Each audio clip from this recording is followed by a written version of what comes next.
A moderate magnitude 3.7 earthquake hit 56 kilometers, 35 miles, away from Panzos, Departamento de Alta Verapaz, Guatemala, around noon of Friday, July 11, 2025 at 12:46 p.m. local time, GMT-6.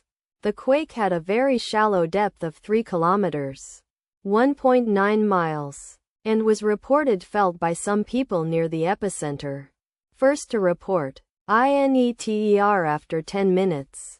The earthquake occurred 11 weeks after a magnitude 3.8 earthquake had hit on Saturday, April 26, 2025, at 11:57 p.m. local time, America, Guatemala GMT-6, in 13.4 kilometers, 8 miles, distance to the south. Data source from Volcano Discovery.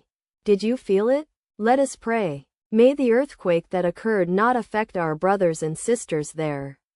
May the earthquake not happen again. And may God protect everyone. Amen.